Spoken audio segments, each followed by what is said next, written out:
दोस्तों, आज की कहानी है। ननद जी, आप अपनी सास के साथ बुरा व्यवहार करती हो तब आपका दिल छलनी क्यों नहीं होता।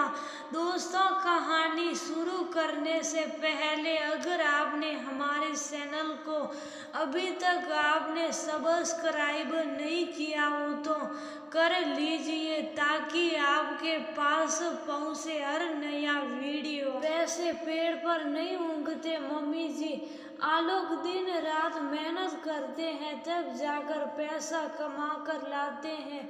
आपको तो सुबह उठते ही भूख लगने लगती है और फिर खा पी कर आराम से सो जाती हो। जो कुछ है हमारी मेहनत का है, कुछ छोड़कर नहीं गए हैं पापा हमारे लिए। ना ही आपकी कोई पैसन वैसन आती है, हमें ही पता है हम कैसे कैसे घर का गुजारा चलाते हैं। सरला जी से उनकी बहू रूसी ने कहा, जो बहुत देर से अपनी बहू से अपने लिए दलिया बनाने को कह रही थी। आज उन्हें बीपी हाई की वजह से चक्कर आ रहे थे और उन्हें दवाई भी लेनी थी। अपनी भाभी के शब्द सुनकर मैं मायके में रहने आई उनकी बेटी मानसी का खून खोल उठा, जो अभी अभी बाथरूम से नहा कर निकली थी। जबान संभाल कर बात कीजिए भाभी, माँ से, वह आपकी सास है। ये क्या तरीका है माँ से बात करने का।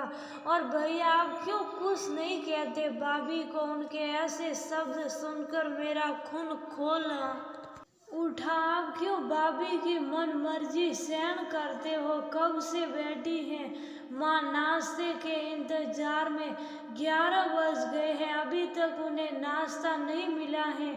उन्हें दवाई भी लेनी है। मैं तो खुद माँ के लिए दलिया बना रही थी, लेकिन भाभी ने ये कहकर मना कर दिया कि थोड़ा सा ही दूध है, बच्चे दूध पीकर स्कूल जाएंगे, अभी दूध वाला नहीं आया है, इसलिए थोड़ी देर में बना दूंगी। माँ ने अपना दलिया मांगा तो उन्हें ये कहकर झिड़क दिया, अभी घर में बहुत काम है, अभी थोड़ा सा सांस लेने दो, बना तो रही हूँ। और जब मैं उनके लिए दलिया बनाने लगी तो मुझे भी यही कह दिया कि तुम बैठो मैं बनाती हूँ। पापा के न रहने से माँ के साथ कितना उपेक्षित व्यवहार करने लगी है भाभी।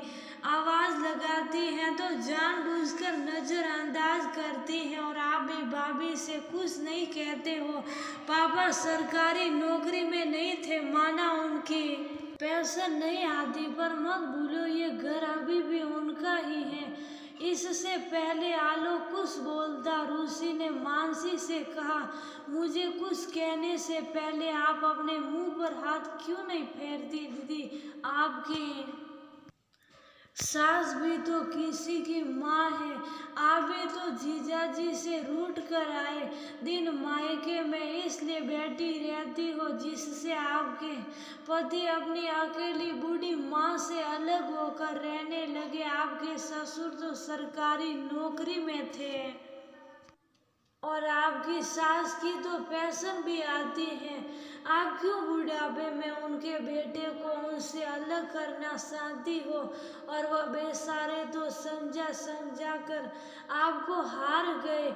आज अपनी माँ के साथ मुझे उसी आवाज में बात करते देखकर क्यों आपका कलेजा छलनी हो गया। आप तो ये सब रोज ही करती हो अपनी सास के साथ। तुम्हारी भाभी कुछ गलत तो नहीं कह रही है मानसी।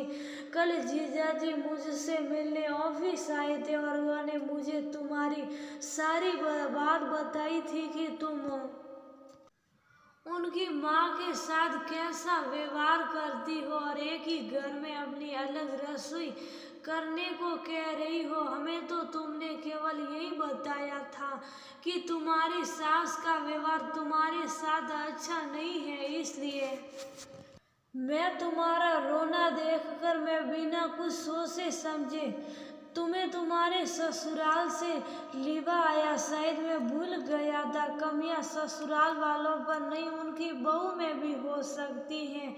अपनी बेटी की गलती कहाँ किसी को नजर आती है। मैं सपने में भी नहीं सोच सकता था मेरी बहन अपने पति को उन्हीं की माँ से अलग करने के लिए उनके साथ दिन रात कलेश करती है। और जीजा जी जैसे देवता इंसान हमसे भी कुछ नहीं कहते।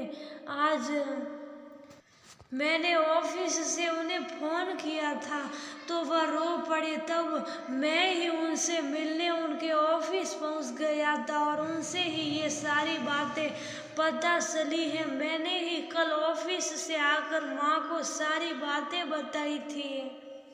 हाँ मानसी, तुम्हारा भाई सच कह रहा है।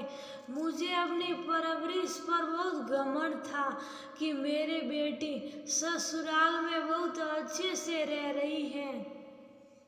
मुझे नहीं पता था तुम वहाँ पर क्या गुल खिला रही हो, इसलिए हमें तुम्हें सबक सिखाने के लिए ऐसा नाटक करना पड़ा। तुम्हारी भाभी आज तक मुझसे ऊंची आवाज में बात भी नहीं करती हैं। तुम्हारे पापा के न रहने के बाद तो ये मेरी हर छोटी बड़ी बातों का ध्यान रखने लगी है। अरे बेटे से ज्यादा ध्यान तो मेरी बहू रखती है मेरा। उनकी बातें सुनकर मानसी बहुत शर्मिंदा हो गई। शायद आप सच कह रही हैं माँ, मुझे अपनी माँ का दुख तो दिख गया, लेकिन अपने पति की माँ का दुख नहीं दिखा। सही ही किया, आपने मुझे आईना दिखाकर मुझे सुमित से माफ़ी मांगनी होगी। अब मैं कभी उनसे अलग होने के लिए नहीं कहूँगी। मुझे माफ़ कर दो भाभी, आप भी। मुझे आज अपनी गलती का एहसास हो गया है। मानसी के घर वाले खुश थे कि उनकी बेटी अब कोई ऐसा काम नहीं करेगी जिससे उसके पति को दुख पहुंचे। और सच में वह अपने भाई के साथ उसी दिन अपने ससुराल पहुंच गई और अपने पति और सास से क्षमा मांगी। मानसी के पति आलोक को देखकर मुस्कुरा रहे थे। जैसा उन्होंने चाहा था वैसा ही तो हुआ था। अब घर में कभी तनाव का माहौल न हो शायद।